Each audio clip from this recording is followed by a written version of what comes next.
Let's talk about the second house and the seventh house and what happens when the two of them interact with each other. How can two houses interact with each other? Well, there's a simple way and there's a not so simple way. The simple way is just when the lords of the houses interact. The not so simple way is when the houses are prominent in a certain sequence. A little more detail about the simple way. Lords can interact, for example, by the second lord being in the seventh house, or the seventh lord being in the second house, or both. Or they can interact by both of the lords joining each other somewhere, or both of the lords aspecting each other somewhere. Those are the simple ways that the lords can interact with the houses and with each other. The second way, which is the not so simple way, is for the houses to have prominence in sequence. So in other words, if your second house is your most prominent house and your seventh house is your second most prominent house, then those houses are interacting in your life. Or vice versa, if seventh is the most prominent and second is the second most prominent, or second is the most positive and seven is the least positive, or vice versa.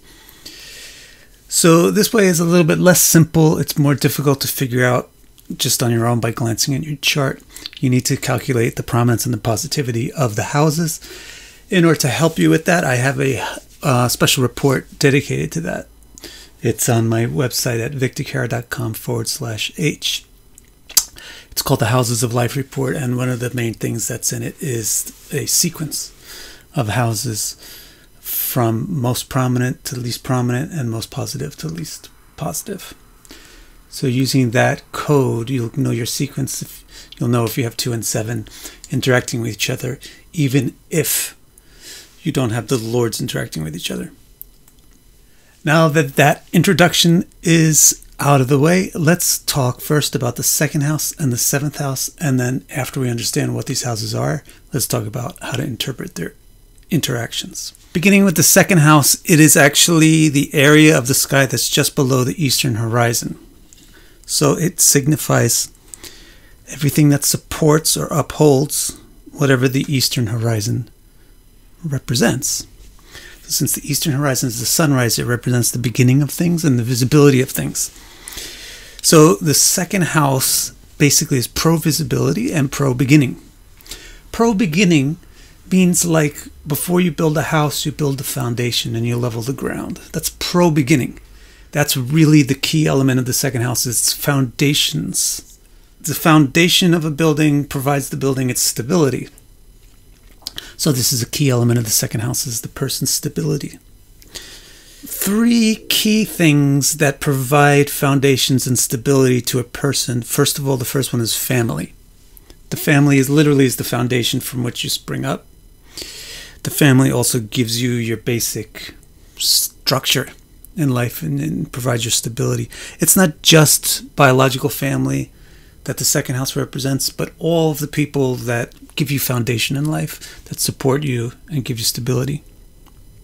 Another thing that is foundational to our life is our money, our wealth. This is the basis on which we do things. Is the amount of money that we have allows us to do or not do certain tasks or enjoyments or whatever, projects.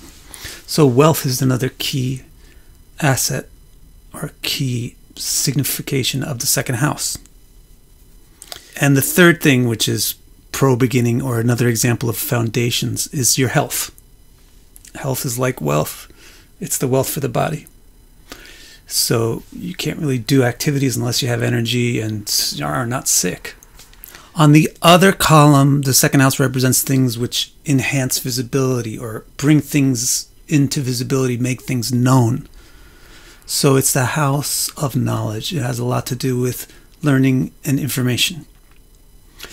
And because it's about things which are visible, it's about things that are real, it's a practical house. So it signifies our sense of realism and practicality and down-to-earthness. That is everything you really need to know about the second house. Anything else about it can be derived by understanding this much about it.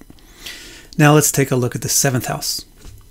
The seventh house is the anchoring house for the whole western quadrant. So it's just the western horizon. It's the area of sky around the western horizon. And therefore, everything that it symbolizes is based on the fact that this is where the sun sets. So it symbolizes death and disappearance and things ending, because that's what the sunset is. The sunset is where the sun ends its journey and then disappears. So it appears to die. Not just death, but like destination. This is where the sun goes. The whole journey through the sky was to get to this point, and then it disappears. We don't know what it does after this. So destinations is the theme of the seventh house, and therefore it has a lot to do with travel and movement. It's not a settling house. On the other column of meaning for the seventh house is non-self. The first house is the person who was born. The seventh house is not that person. That means the other people in your life. And this is why the seventh house is the house of all of your important partnerships, especially marriage, which is the kind of central and primary partnership, most enduring partnership.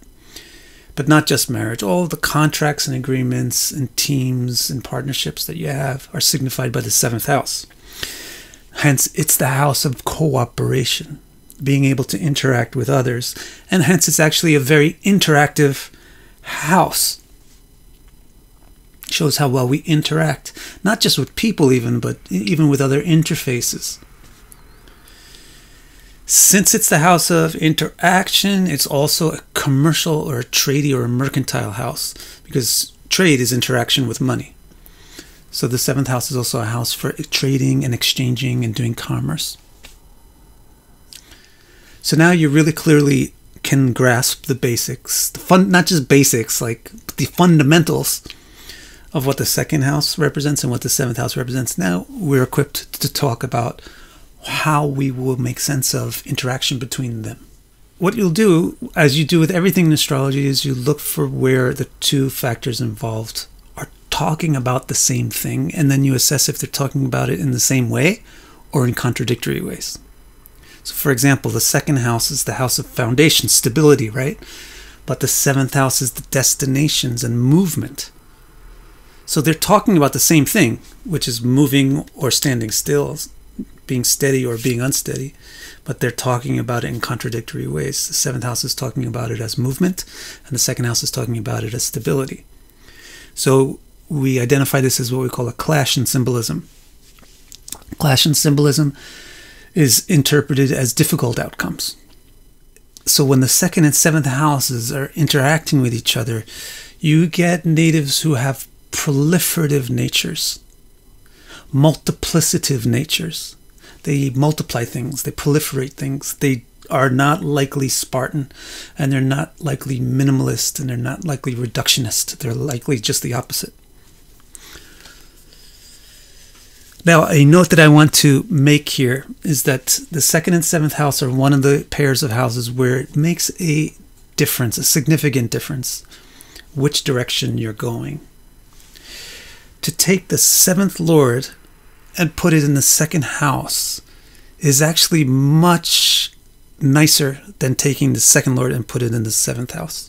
So bear that in mind when we talk about these outcomes.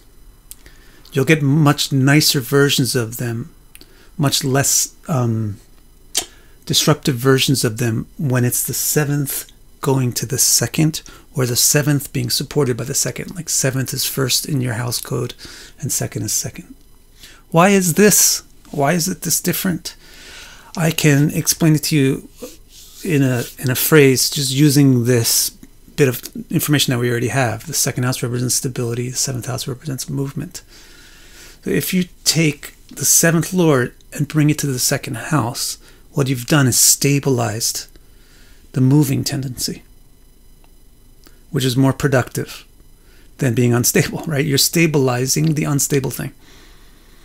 But if you take the second lord and put it to the seventh house, then you're taking your stabilization and destabilizing it.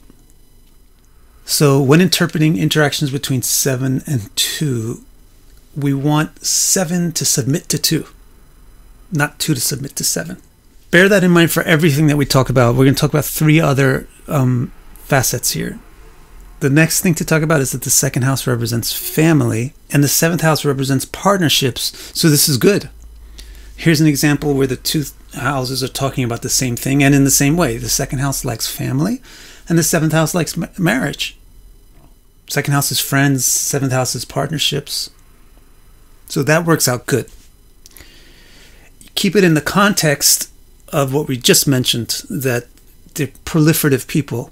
So the expectation from interaction between the second and the seventh is a lot of friends, a lot of partners, a lot of marriages perhaps.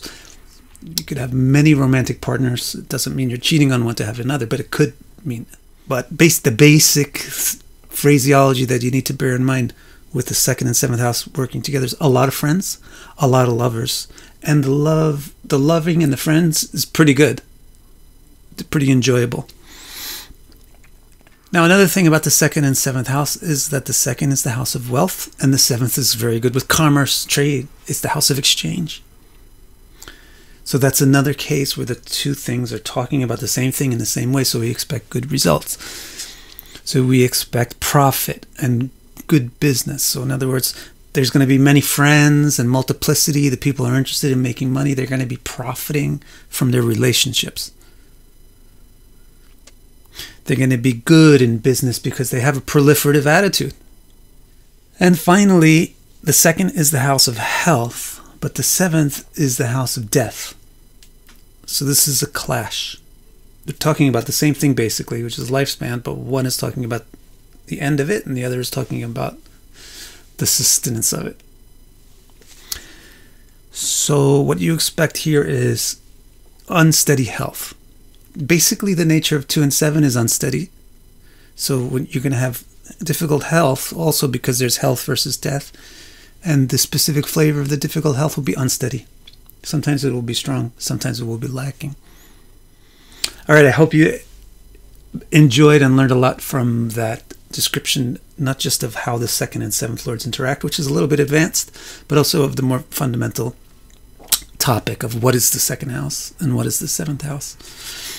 Once again, let me just mention, if you want to get your houses analyzed to see how prominent they are and in what sequences, go to my website, victorcara.com. Link is in the description, or I'm going to show it on the screen too, victorcara.com/H. You can click it from the description, and you can order the report there. Support my time and work there. Thank you very much. You can subscribe to the channel, like the video, leave a comment, all that kind of great stuff. Thank you.